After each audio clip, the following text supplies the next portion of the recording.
tinggal kadang-kadang kalau sudah Anda kan sudah menerima berbagai macam banyak rumus ya, rumus dan punya teknik.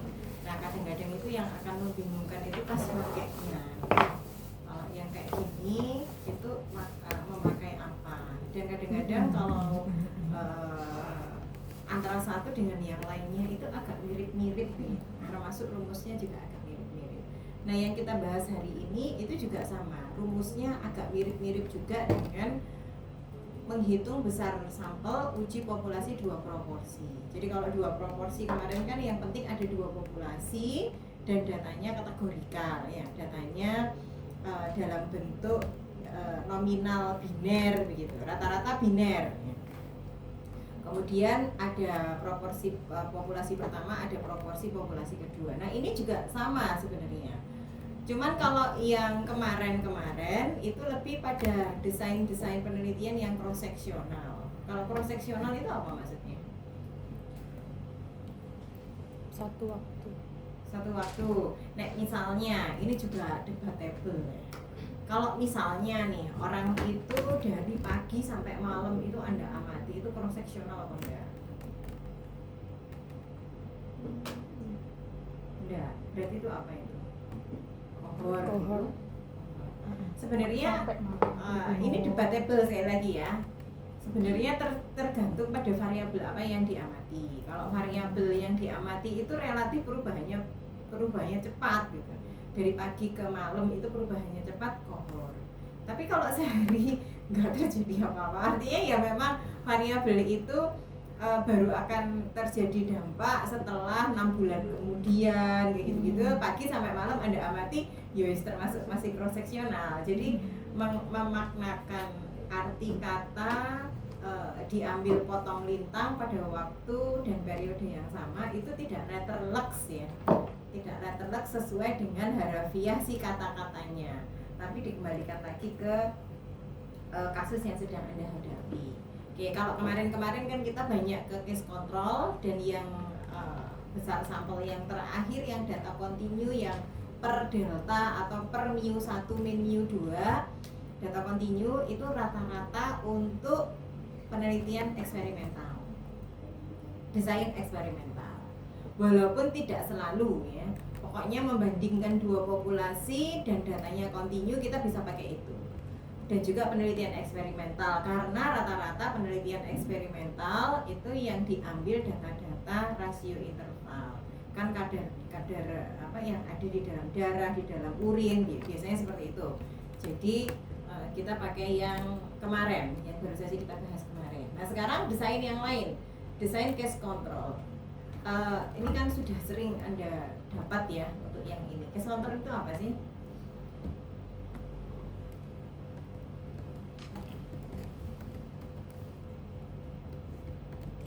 Kontrol. Ada. Kalau cross seksional kan kita hari ini itu antara faktor resiko dan outcome-nya diamatinya ya pada hari ini gitu ya. Jadi sesaat hari ini. Tapi kalau cross kontrol ada perlakuannya. Ada perlakuan maksudnya ya? Eksperimental berarti perlakuan. Iya. Oke, sekarang kita kembali ke studi desain itu ada dua, ada eksperimental, ada observasional. Ini berarti Anda udah dapat medpen loh yo, makasih yang semester ini medpen lagi ya. Ya ada observasional, ada eksperimental. Apa bedanya dua ini?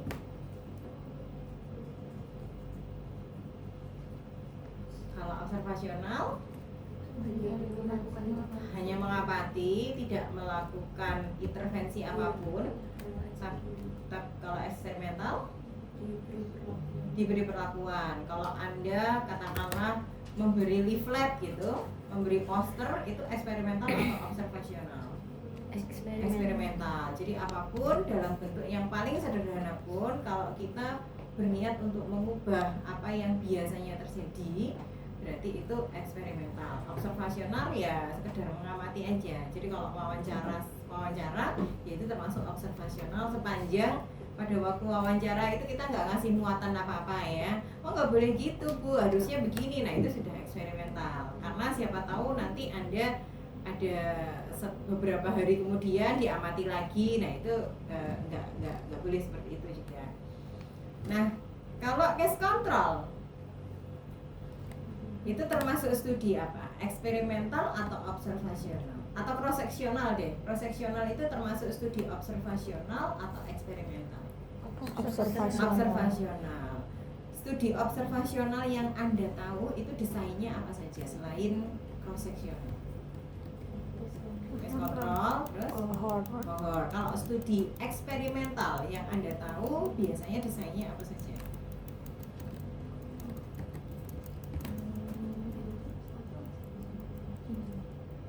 Sudah pernah dapatkan tapi? Sudah ya. Kalau eksperimental yang seingatnya aja.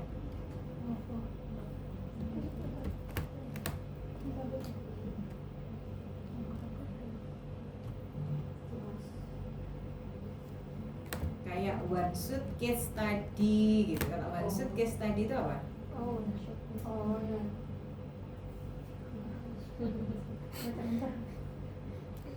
Ada perlakuan dikenakan pada suatu unit percobaan tertentu.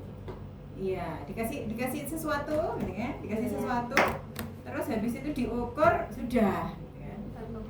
Iya, tidak ada yang lain lagi, itu saja yang kita lakukan. Jadi ini kalau subjek yang kita amati dikasih perlakuan, setelah dikasih perlakuan diukur, entah apa yang diukur dari perlakuan tersebut, terus sudah, itu one shot case study. Terus apa lagi selain itu?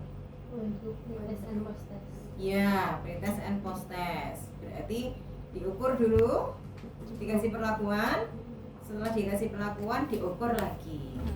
Terus apa lagi? Randomized control group. Randomized control group. Oke, berarti apa yang beda antara randomized control group dengan pre-post? Nggak diukur pretest. Ya? Nggak diukur. Nggak ada pretestnya gitu. Iya, nggak ada pretestnya. Gak ada pretestnya, berarti ada apa di situ? Gak ada Langsung. pretestnya. Satunya dikasih perlakuan sama enggak, terus langsung diukur. Oke, jadi ini ada dua kelompok berarti ya. Yang kelompok pertama kelompok treatment, yang kelompok kedua kelompok kontrol. Nah nanti setelah diberi treatment dikasih diukur. Yang kontrol juga begitu, walaupun dia nggak diapa-apain, tapi setelah itu dikontrol. Cuman hati-hati untuk penelitian yang ada kontrol. Kontrol itu kadang-kadang dianggap tidak etis oleh hasil kajian etika penelitian ya. Artinya kalau nggak dikasih apa-apa itu kan Anda tahu dia sakit tapi nggak diapa-apakan gitu kan. Yang satunya Anda beri perlakuan, misalnya dikasih penyuluhan gitulah ya, dikasih edukasi. Yang satunya sakit sama tapi nggak dikasih apa-apa. Nah itu ada etika yang mungkin nanti kalau Anda uji etik itu bisa jadi tidak disetujui. Berarti gimana caranya kelompok kontrol kalau seperti itu supaya tidak melanggar etika?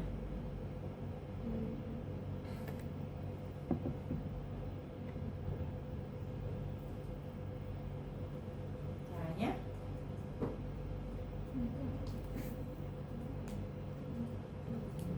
Misalnya kelompok yang dikasih edukasi tadi dikasih edukasi pendampingan misalnya, ya berarti kalau kelompok kontrolnya udah dikasih poster aja terus ya sudah gitu ya, dibaca silakan, baca sendiri, dipelajari sendiri. Atau kelompok yang kontrol tadi dikasih edukasi standar yang dikeluarkan oleh penata laksanaannya Kementerian Kesehatan. Oh diabetes mellitus, ya sudah dikasih aja panduan standar dari puskesmas. Nanti pasien DM yang satunya kita beri edukasi pendampingan, misalnya seperti itu. Oke, ada lagi desainnya selain itu?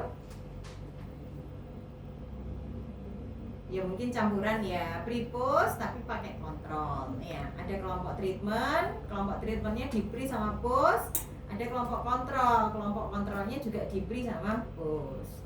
Kenapa kok kelompok kontrolnya diberi post? Padahal dia kan nggak ngapa-ngapain, kok pakai pre-post? Itu berarti alasannya gimana? Kelompok kontrol itu kan dia berjalan seperti apa adanya gitu ya. Tapi kok ngapain harus di pre-push? Pre sama pushnya nanti kan bisa jadi sama aja. Kenapa kira-kira?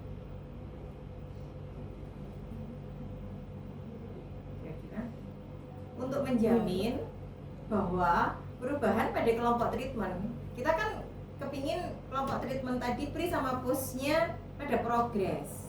Entah progresnya itu kepinginnya kita menurun apa naik ya, sesuai dengan variabelnya.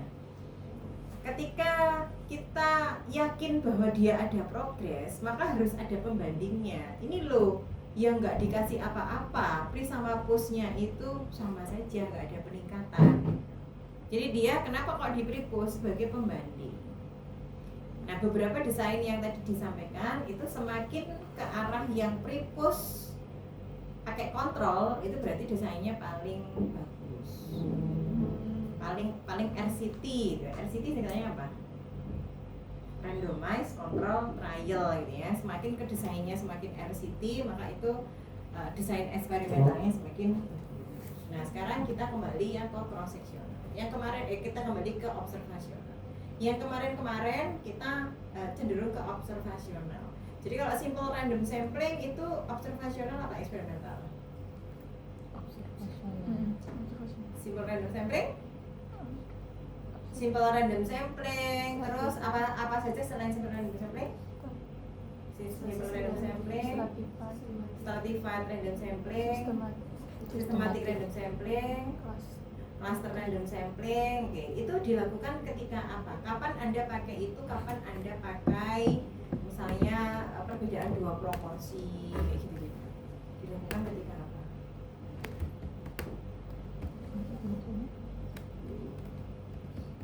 Sebenarnya simple random sampling sama yang paling depan sendiri. Nah ini simple ya sih, sorry. Berarti PPT yang satu ini. Jadi apa PPT? Sistematik ada ya? Kok nggak boleh pakai sistematik? Nah, simple random sampling itu sebenarnya ya wis. Udah. Kok simple? Apa? Sudah harusnya. Ya.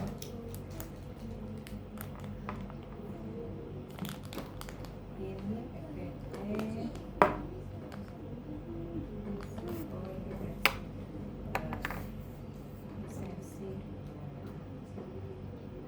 Nah, simple random sampling dengan rumus yang ini kemarin kan sudah dikoreksi ya, Z-nya kuadrat ya. Simple random sampling dengan yang ini sebenarnya hampir sama saja.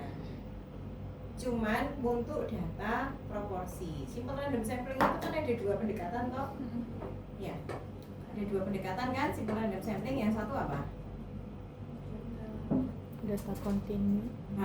Data kontinu, yang satunya data proporsi. Kalau yang ini untuk kalau pendekatan kita datanya kontinu, makanya yang dihitung variansnya. Kalau yang ini pendekatan kita data proporsi. Makanya data proporsi ini kalau seandainya data yang kita dapatkan prevalensi gitu. Prevalensi itu kan diukur dari yang ya ada kejadian, yang tidak ada kejadian gitu. Datanya berarti kan ya tidak gitu. Berarti datanya kategori. Makanya dihitungnya proporsi. Rumus ini itu sebenarnya ya hampir sama seperti rumus yang satu proporsi tadi. Satu proporsi, satu populasi yang diketahui satu proporsi. Sama saja. Kapan kita pakai ini, kapan kita pakai yang satu populasi untuk data proporsi sebenarnya sama saja, hampir tidak ada bedanya. Jadi bisa dipakai salah satunya. Cuman biasanya kalau kita sudah jelas, saya akan melakukan uji hipotesis apakah prevalensi yang terjadi di kelompok itu akan sesuai dengan target capaiannya gitu. Jadi sudah jelas bahwa tujuan saya mau uji hipotesis gitu. Nah, saya baru pakai yang proporsi yang kemarin barusan kita pelajari. Tapi kalau ini lebih ke penelitian survei, simple random sampling, cluster random sampling, stratified random sampling, itu lebih ke penelitian survei yang tujuannya ya untuk mengobservasi kondisinya populasi.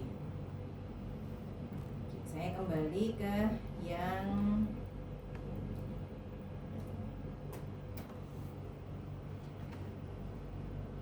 jadi itu tadi kan penelitian cross seksional ya.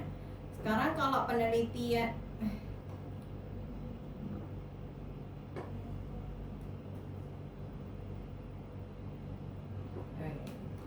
itu tadi penelitian cross seksional. Nah sekarang kalau penelitian case control gimana?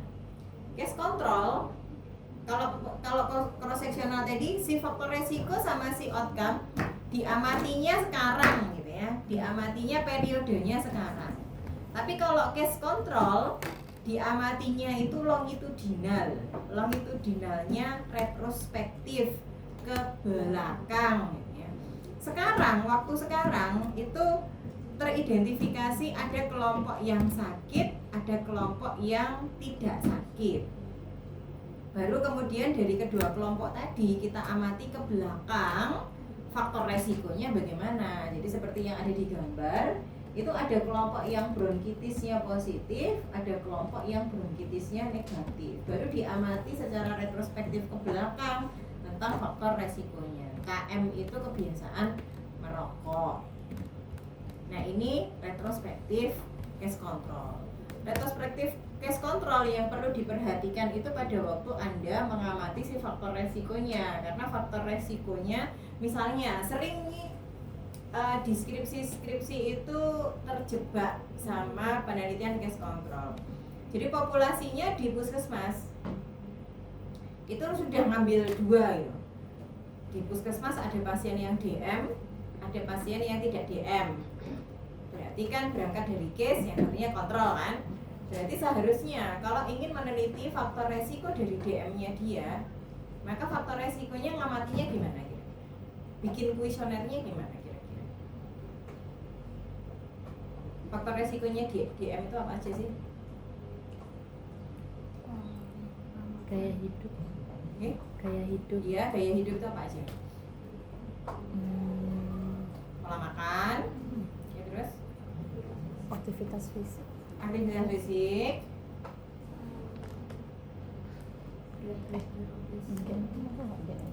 Oke, berarti itu ya oke, berarti apa? Status gizi lah ya. Status gizi, oke. Ya wes 3 ini aja wes. 3. Nah, 3 ini cara ngukurnya ketika dia cross check dengan cara ngukurnya ketika dia case control gimana? Atau penelitian faktor resikonya DM. Penelitian faktor resikonya DM itu kalau saya jadi bahas desain ya, soalnya nanti desain itu erat hubungannya sama teknik samping. Ketika saya mau melakukannya dengan cara cross seksional, faktor resikonya DM itu kira-kira Anda sebagai peneliti itu caranya gimana melakukannya? Kan pasti dikaji secara teori, bikin kuesioner, diobservasikan ke lapangan pakai kuesioner. Nah, caranya gimana untuk mengukur si faktor resikonya itu? Kan kalau di populasi itu kan pasti ada yang DM dan ada yang tidak DM. Nah, oke, caranya gimana kalau proses jalan? Tinggal cari kayak data sekunder gitu Bu, kayak aktivitas fisiknya ada berapa yang sering aktivitas fisik gitu Bu. Oke, berarti faktor resikonya mulai dari aktivitas fisik, terus yang mengukur pola status makan, gizi, pola makan gitu ya. Kita wawancarakan ke lapangan, yaitu cross seksional. Terus kalau case control? Nanya riwayat atau kayak Oke, bedanya di kuesionernya. Beda kuesionernya gimana? Misalnya aktivitas fisik deh. Beda kuesionernya gimana? Pernah melakukan.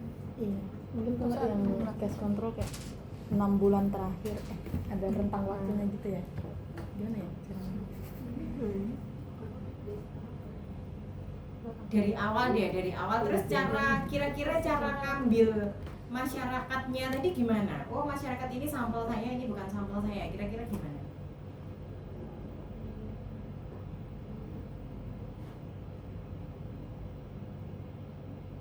Ada kriteria inklusi eksklusi. Ya oke, kriteria inklusi eksklusi itu bisa terjadi di case control, bisa terjadi di cross seksional. Jadi Jadi kira-kira gimana? Kalau case control, jadi kan saya pergi ke perpustakaan, saya pergi ke puskesmas. Di puskesmas kan pasti akan ada list orang yang DM, yang berkunjung ke puskesmas, orang yang DM, dan pasien lain yang nggak DM ya. Tentunya pasien lain yang nggak DM ini juga atas screeningnya nakes ya, jadi diagnosisnya sudah ditegakkan. Oke, setelah itu kan dapat list nih, namanya si ini, yang DM, yang tidak DM namanya si ini, dapat alamatnya, kita datangi di lapangan. Oke, itu case control ya. Kan kita berangkat dari case sama kontrol. Nah, kalau cross sectional gimana? Apakah seperti itu? Langsung data yang tersedia. Data yang tersedia Pada maksudnya saat itu langsung diambil gitu, nggak perlu mendatangi ulang untuk melihat riwayat sebelumnya gitu. Oke, sebuah teknik sampling itu kan harus ada kerangka populasinya. Nah, berdasarkan kerangka populasi apa nih? Kan itu tadi kita berdasarkan kerangka populasi di puskesmas ya. Ada pasien DM, ada pasien tidak DM. Oke, kita dapat nih kerangka populasinya si A, B, C, D, E dan alamatnya. Tinggal kita datangi. Terus kalau profesional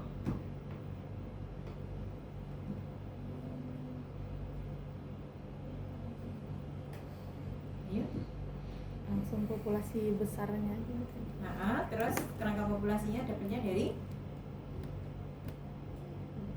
data sekunder. data sekundernya dari Misal desa atau kecamatan. Oke, ya. Jadi dari desa, dari Pak RT atau Pak RW, pokoknya aparat lah ya, kita akan dapat kerangka populasi nama-nama warga ya kan. Misalnya Anda batasi nih DM pada usia DM itu kan sekarang usia Anda kayak gini itu kan sudah pada DM juga ya. Misalnya Anda tertarik pada remaja usia 20 sampai 30 tahun. Anda dapat kerangka populasinya dari siapa ya? Dari desa, dari Pak RT, dari Pak RW sudah dapat. Oke, list dari orang pertama sampai orang kesekian. Terus kan random kan, dari situ random baru didatangi. Jadi ketika kita datengin, bisa jadi dia DM, bisa jadi dia tidak. Kita datengin yang lainnya, bisa jadi dia DM, bisa jadi dia tidak. Jadi beda dengan yang case control tadi. Kalau case control kita sudah membedakan nih. Ini orang DM, ini orang yang tidak DM. Data dari puskesmas. Baru nanti yang list yang DM dan list yang tidak DM tadi kita datangi ke populasi. Oke, itu tahapan pertamanya cara memilih orangnya kan begitu. Nah sekarang faktor resikonya. Yang satu kan lintang, potong lintang. Faktor resikonya diukurnya itu potong lintang. Yang satunya faktor resiko dan juga outcome-nya itu diamati retrospektif. Terus caranya gimana? Misalnya aktivitas fisik deh. Caranya gimana?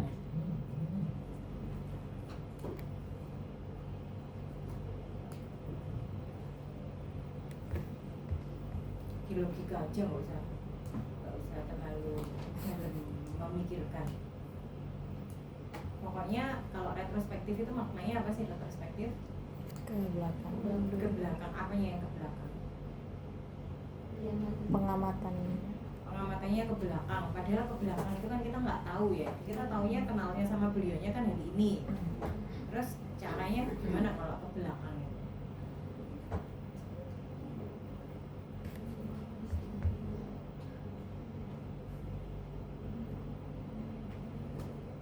Oke, sekarang dari sisi outcome-nya saja ya. Kan antara outcome sama faktor risiko itu sama-sama ke belakang.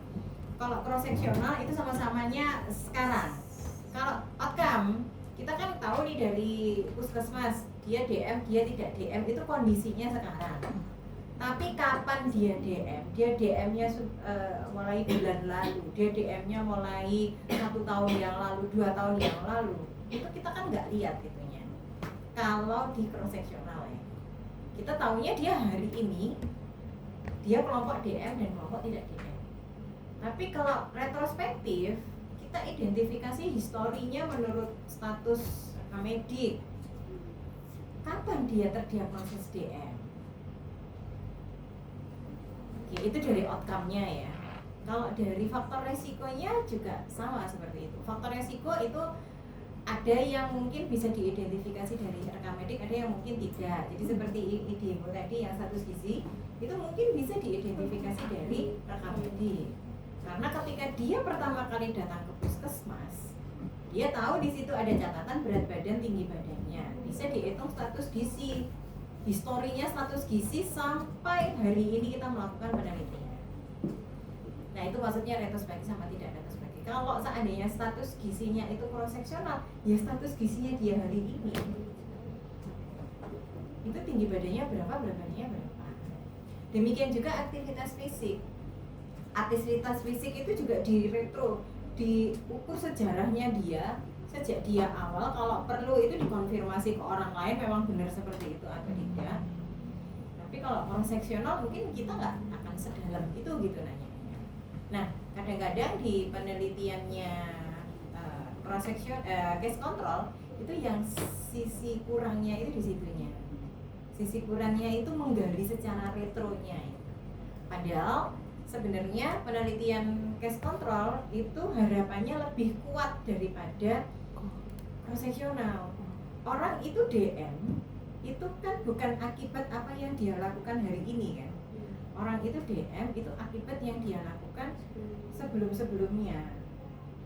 Jadi sebelum-sebelumnya kita harus tahu. Nah, makanya case control itu desain yang lebih kuat untuk mengamati pengaruh, untuk mengamati sebuah dampak daripada cross seksional.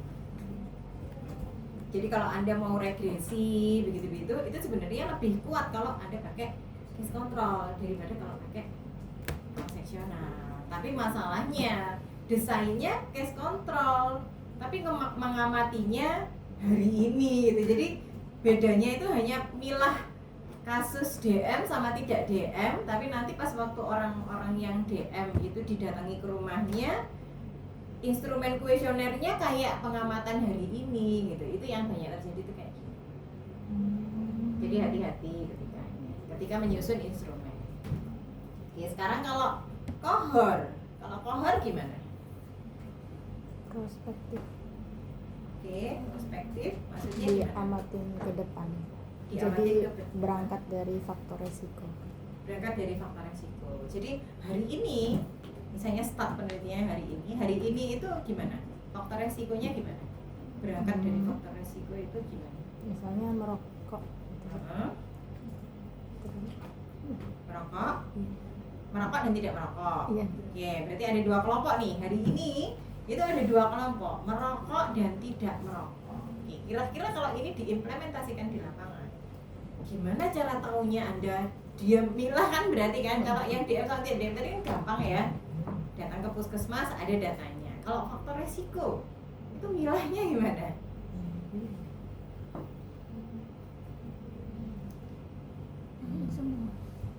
Milahnya gimana? Kan kita harus tahu nih ada kelompok yang merokok dan ada kelompok yang tidak merokok. Kalau cross seksional tadi kan, oh ya sudah, beliaunya kita datengin, baru kita tahu dia merokok, baru kita tahu dia tidak merokok.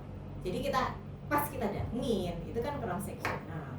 Nah sekarang kita mau kohor nih, berat gitu ya, di awal merokok dan tidak merokok. Ini gimana kira-kira mengidentifikasi, membaginya jadi dua?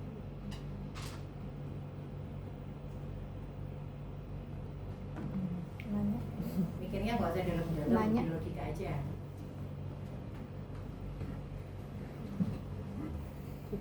Kira-kira Anda mudah nggak sih dapat orang merokok? Di mana orang merokok itu biasanya? Di mana? Terminal. Terminal, oke. Tong warkop. Warkop, kafe gitu kan ya. Warkop. Ya berarti bermulanya dari situ.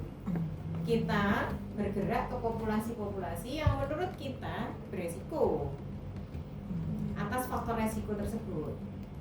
Kemudian yang jadi kelompok yang keduanya yang tidak merokok tadi, ya kita bergerak ke populasi-populasi yang sekiranya tidak beresiko. Misalnya seperti apa misalnya? Kalau merokok ya.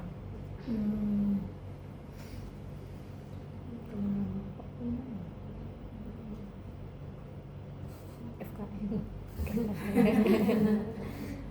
Udah ya. namanya tempat fitness atau apa gitu ya, apa car free day. Artinya orang-orang yang mempunyai image hidup lebih sehat gitu ya, mungkin persepsi hipotesis awal kita dia nggak merokok gitu. Baru nanti kan kita screening.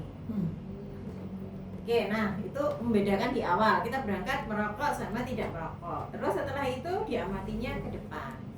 Diamati ke depan itu sampai kapan? Gimana Kak Ica? Sampai kapan? Sampai keluar outcome-nya. Sampai keluar outcome-nya. Jadi sampai terdiagnosis dia bronkitis dan sampai terdiagnosis dia tidak bronkitis. Makanya paling kuat. Tapi itu harus ada batasannya. Kan tidak mungkin ya kita tidak melakukan sebuah penelitian nggak ada batasannya. Nah kira-kira kalau menurut Anda sampai kapan batasannya? 2 tahun, setahun, 3 tahun? Sesuai penyakitnya mungkin. Ya, sesuai penyakitnya, sesuai case-nya. Karena case jadi dipelajari dulu orang itu kalau merokok dan merokoknya dia sedang berat gitu ya, itu kira-kira itu tumbuhnya sampai terjadi apa, kalau bronkitis itu berarti ada apa begitu ya di paru-parunya, itu munculnya sampai kapan sih gitu. Nah itu dipelajari dulu supaya kita bisa menentukan kapan saya harus berhenti. Kalau nggak gitu nanti penelitianmu tidak akan ketemu orang yang kemudian berdampak outcome-nya muncul. Nah, tapi untuk penelitian kohort itu sangat mengandung ketidaketikaan penelitian. Nah, kira-kira apa? Tidak etisnya apa di penelitian kohort? Contoh ini deh, merokok sama bronkitis. Tidak etisnya apa? Membongkar data medis orangnya. Oke, membongkar data rekam medis itu tapi terjadi di case control juga ya, membongkar data rekam medis. Tapi itu dari etika penelitian bisa diatasi ya, seperti anonimitas, disimpan dengan rahasia, pakai password gitu-gitu bisa diatasi. Kalau yang ini, yang lain lagi, oke itu ya, yang kedua. Seakan-akan nuduh bakal seakan-akan kita kayak menetapkan diri bakal sakit gitu, termasuk nggak? Ya, jadi kayak nggak etis nungguin orang akan sampai sakit gitu ya. Misalnya apalagi kalau misalnya positifnya itu meninggal, meninggal masa gitu ya, kan nggak etis juga. Berarti gimana harusnya supaya etis?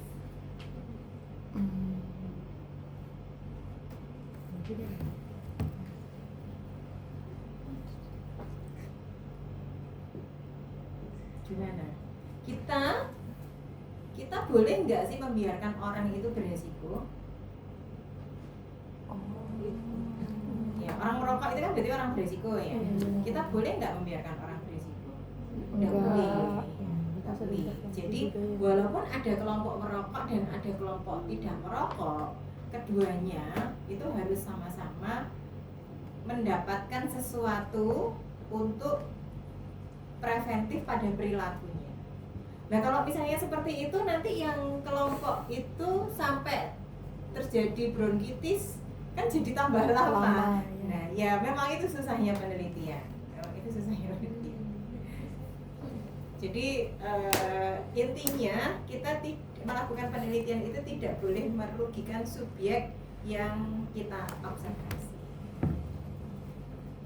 Oke begitu ya, jadi bisa dirasakan bedanya antara case control sama kohort. Case control, kohort itu disebut sebagai prospektif, ya, prospek ke depan. Case control itu disebut sebagai retrospektif karena ke belakang. Tapi kohort itu juga ada yang retrospektif. Kohort yang retrospektif itu yang seperti apa? Yang kalau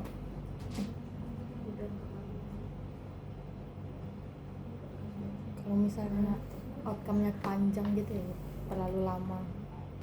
Outcome-nya panjang, terlalu lama nunggu. Ke depan. Kalau retrospektif, kohort kira-kira gimana?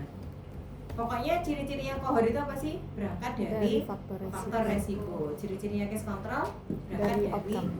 iya, outcome. Oke, sekarang kohor tapi retrospektif.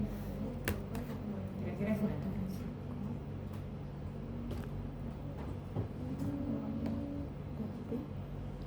biasanya tuh kalau penyakitnya kalau Kira-kira berangkat dari faktor resiko tapi masa lalu itu gimana kira-kira? Membayangkannya gimana?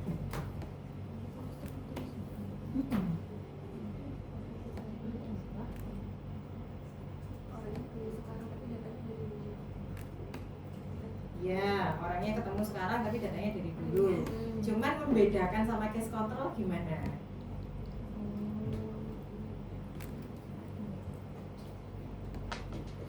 Oke, misalnya contoh gini. Pokoknya kan kalau faktor resiko kan diamati dulu ya, intinya gitu kalau kohor ya. Ada intervensi yang dilakukan oleh misalnya yang tim yang ada di FKM yang di bawah itu apa? BFI. Kan tahu ya, ada tim BFI di bawah ya? Oh nggak tahu? Oh nggak tahu ya? BFI itu Wahana Visi. Wahana Visi itu LSM yang bergerak di lingkungan, rata-rata lingkungan tapi tidak selalu lingkungan, lebih ke anak-anak lah ya, lebih ke anak-anak yang bergerak di anak-anak. Nah, sedang bekerja sama dengan FKM sudah beberapa tahun terakhir ini. Jadi mungkin Anda juga melihat ada kakak-kakak kelas yang ngantor di bawah, itu berarti lagi ada apa timnya WFI. Program itu kan diterapkannya sudah lama nih. Program tadi berarti kan paparan kan, merokok itu kan juga paparan ya. Terus habis itu merokok tadi diamati outcome-nya. Nah ini juga gitu, WAFI punya program. Berarti kan itu juga paparan. Sejak tahun katakanlah 2022 misalnya. Oke, dilihat sampai sekarang. Nah sekarang ini kan dilihat outcome-nya toh. Apakah program tadi berhasil? Misalnya meningkatkan apa ya? Meningkatkan kejadian, menurunkan kejadian diare atau tidak, antara desa yang diberi program WAFI sama desa yang diberi program oleh puskesmas setempat. Kemudian kejadiannya sekarang bagaimana? Apakah kemudian diarenya turun atau tetap saja? Baik yang dapat program WAFI maupun yang tidak. Berarti itu apa? Case control apa kohor?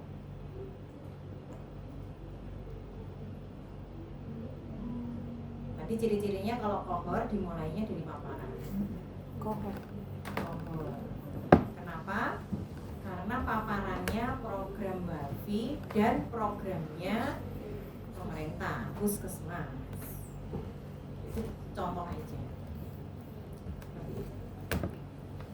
Oke, sekarang kita kembali ke kadang-kadang itu nanti cara ngambil sampelnya yang agak beda. Jadi ciri-cirinya itu supaya mengambil sampelnya tepat itu, yaitu tadi ketika saya berangkatnya dari kasus, berarti siapa sih yang menegakkan kasus itu?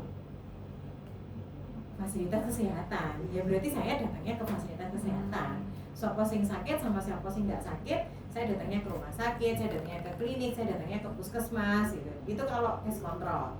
Tapi kalau saya mau kohor, siapa sih populasi yang kira-kira berisiko pada faktor resiko yang sama amati? Ya saya datangnya ke kelompok-kelompok yang mungkin paparan peluang terpapar itu tuh besar. Ciri-cirinya seperti itu. Oke, ini yang kohor, yang case control dulu ya. Untuk case control dan kohor itu masing-masing ada dua rumus, sama seperti yang kemarin. Yang satu itu untuk estimasi, yang satunya itu untuk uji hipotesis. Yang ini itu untuk estimasi. Jadi lebih ke menentukan nilai presisi, besaran nilai presisi yang akan diharapkan itu berapa. Itu yang ini. Jadi untuk mengestimasi. Misalnya saya mengestimasi kejadiannya 80%. Nah, besaran kesalahan yang bisa saya tolerir berapa? Nah, itu rumus yang ini. di mana besaran yang saya tolerir itu dilambangkan dengan E atau di sini pakai epsilon ya. Jadi kalau Z1 min alfa per 2 sama seperti kemarin ya, Z1 min alfa per 2 itu tidak usah terlalu fokus sama alfa per 2-nya. Yes, pokoknya kalau alfanya 5% berarti 1,96.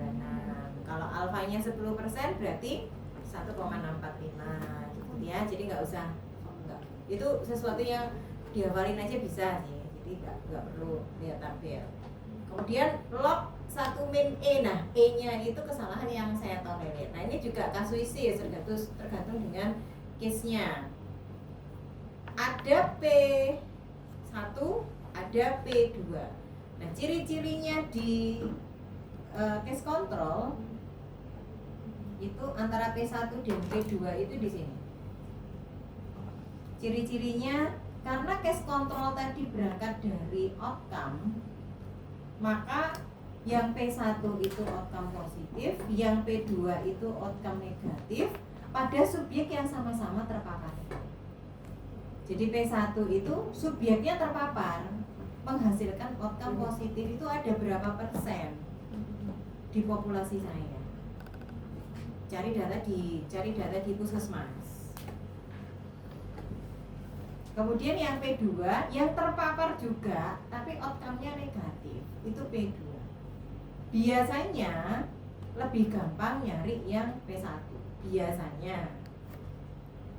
Jadi yang DM tadi berarti kan outcome-nya positif. Itu tinggal ditanya populasi yang ada di puskesmas. Tidak usah populasi sih, studi pendahuluan aja ada berapa pasien gitu ya.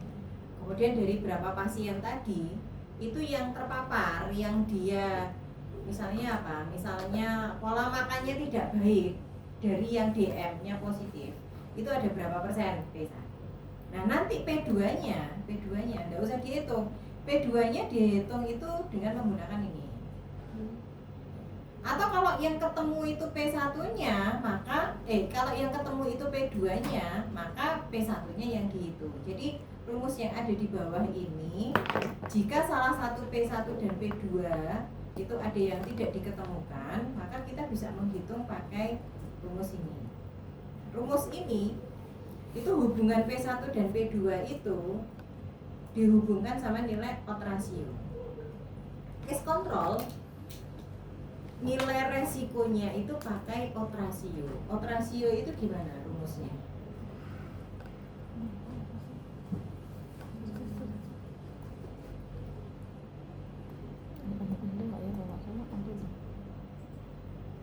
Odds ratio itu rumusnya gimana? Kalau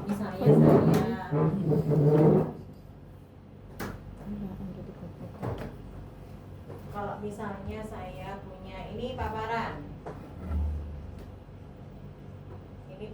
positif, paparan negatif, ini outcome, ini positif negatif, terus ini ada A, B, C, D. Oke, ini totalnya, ini sum ya, ini juga sum. Ini berarti yang ada di sini A plus B, ini C plus D, yang ini A plus C, yang ini B plus D. Ini berarti total semuanya. Oke, sekarang kalau kita mau menghitung odds ratio, itu caranya gimana? A per B. A? Ya, AD per BC. Ya, AD per BC. Hilang ya. Disilang.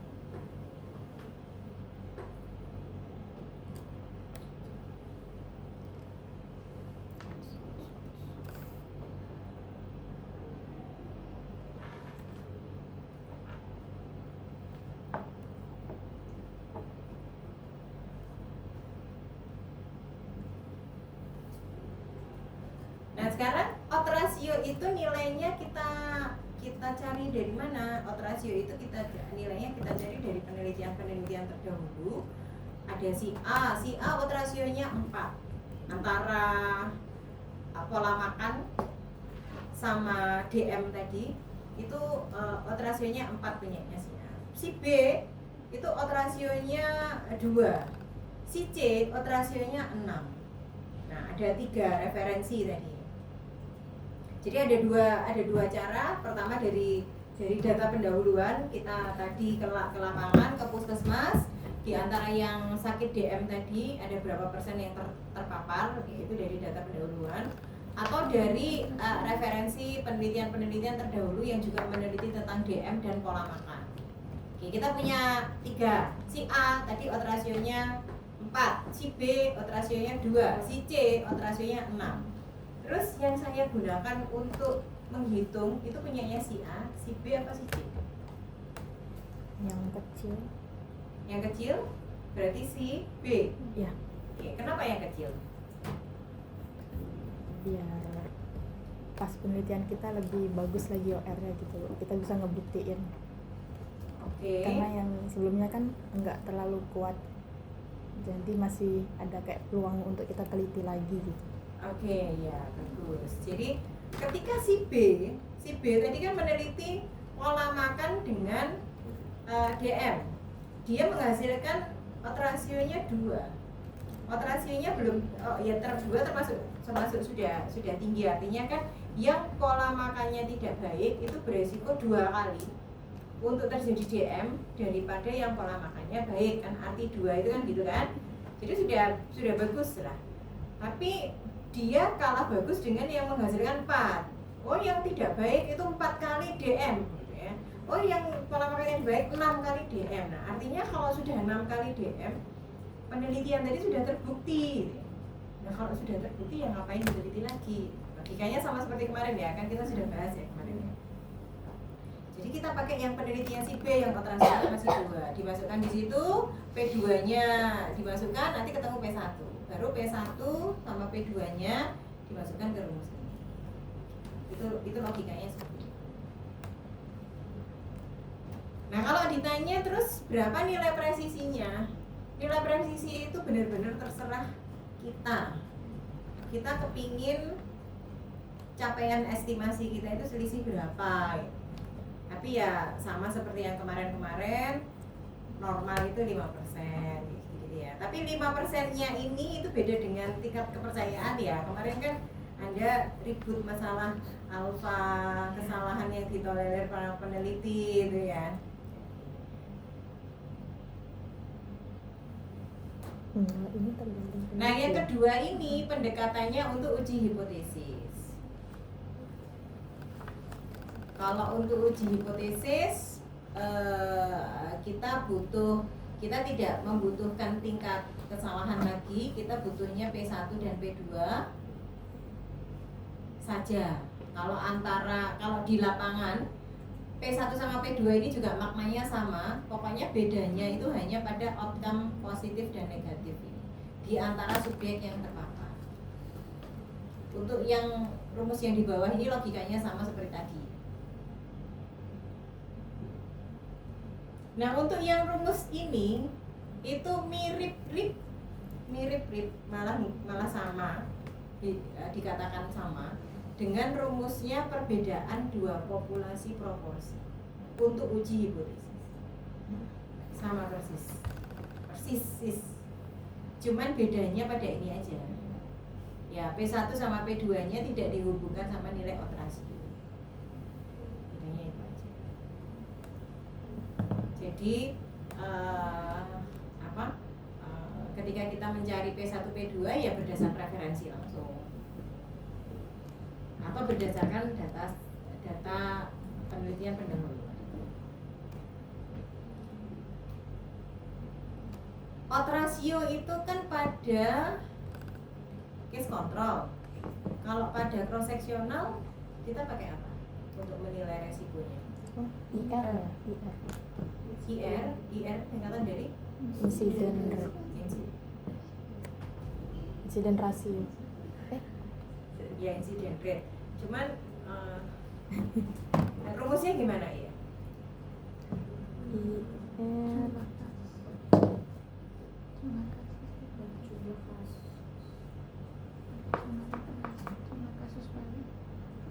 Rumusnya jumlah kasus per jumlah orang populasinya. Kasus baru atau Di sini nih. jumlah kasus baru per persentan. Jumlah kasus baru per populasi beresiko. Iya. Itu menghitung rate itu, insiden rate itu. Jumlah kasus baru per populasi beresiko kali konstanta tertentu itu insiden rate. Kalau prevalence berarti jumlah kasus Jumlah kasus. total ya dibagi populasi beresiko kali K, prevalensi, insiden sama prevalensi. Nah ini faktor resiko OR itu kan odds ratio, menghitung resiko, nilai resikonya untuk studi case control. Nah untuk nilai resiko studi cross sectional kita pakai apa? Ini mestinya di Medpen sudah loh. Yang Pak Eka itu. Iya itu.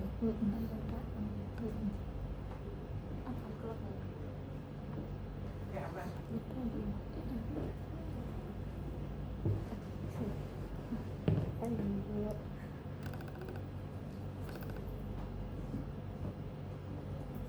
Ya sekarang itu PR. Sebentar Bu. Kalau di sini pakai PR. Nah, iya, pakai PR.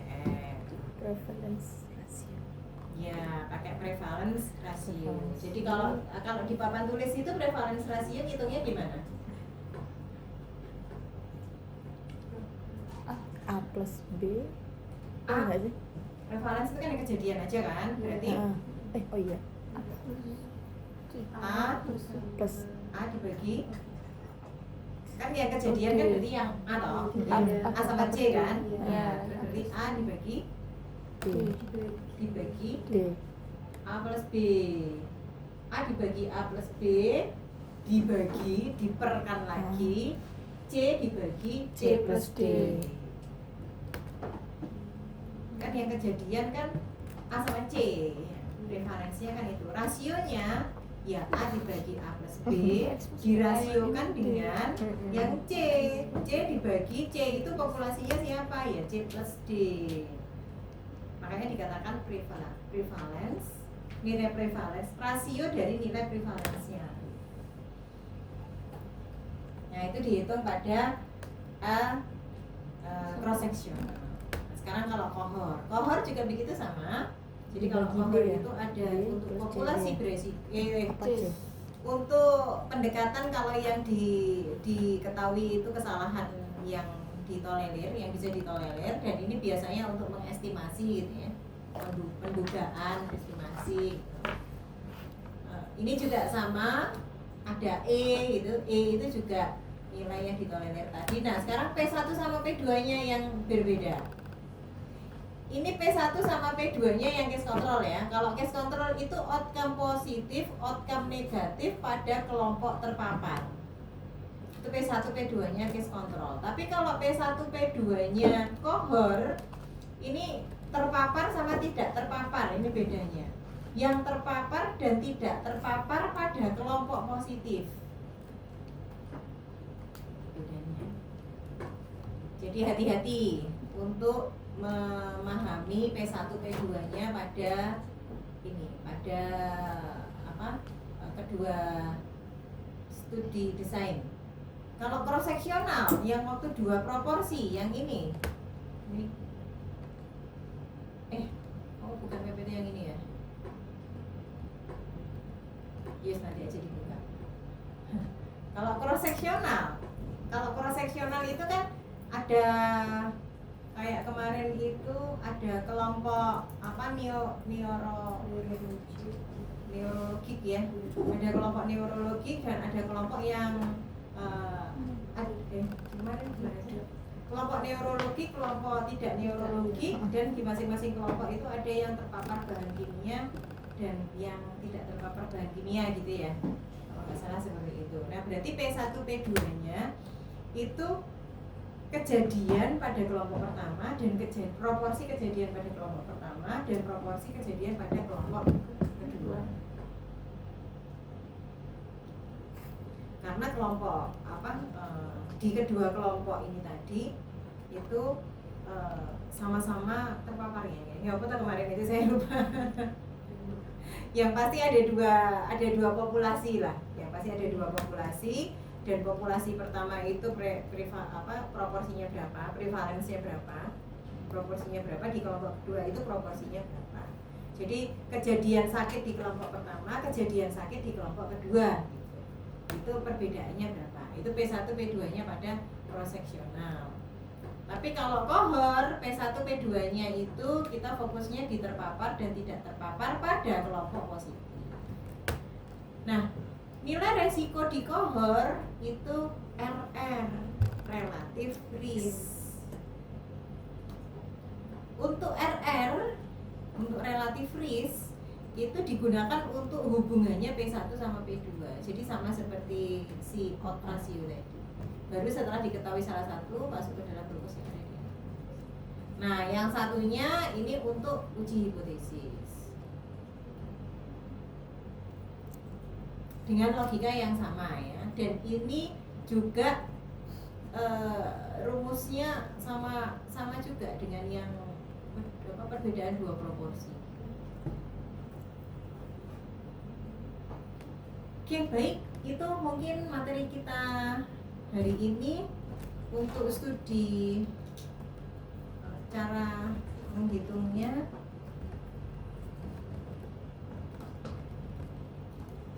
Di sini itu ada beberapa studi kasus.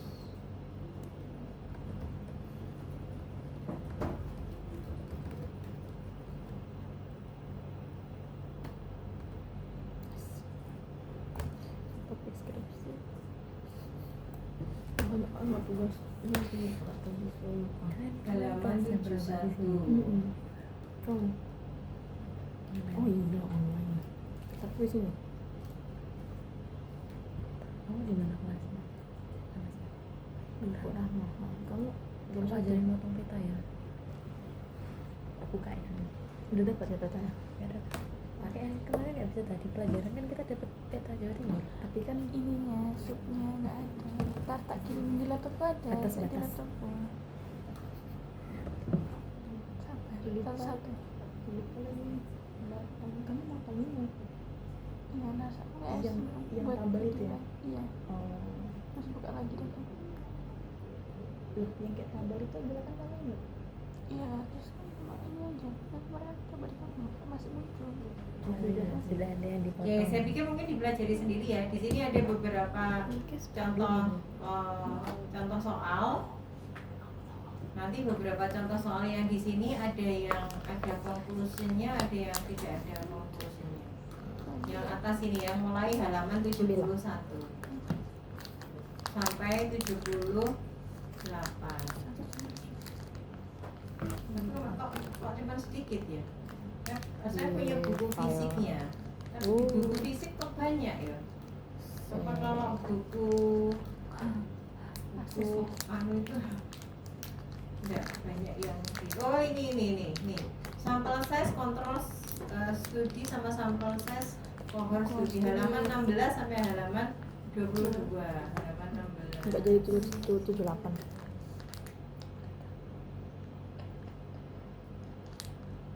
Terus lah.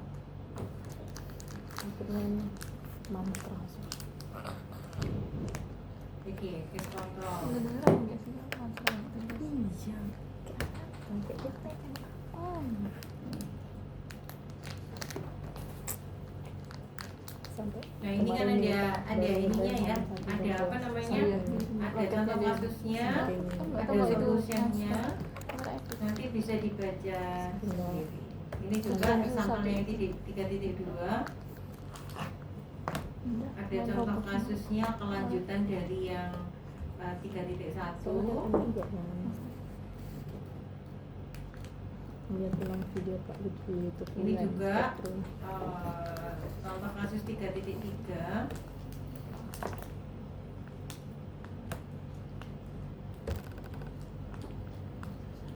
ini untuk yang kohor ada contoh kasus 4.1 untuk Yang kohor tadi tuh kan ada desain. Kalau ini aku udah nggak paham. ini juga ada contoh kasus 4.2 ya, Nanti bisa dibaca sendiri. Halaman 16 sampai 22. 23. Oke, baik, itu Berarti yang ini yang aja. hari ini. Ya udah. Terima kasih atas perhatiannya. Kita hari ini kuliahnya cuma saya doang. Ada Ada yang lain. Wih, pindah kemana?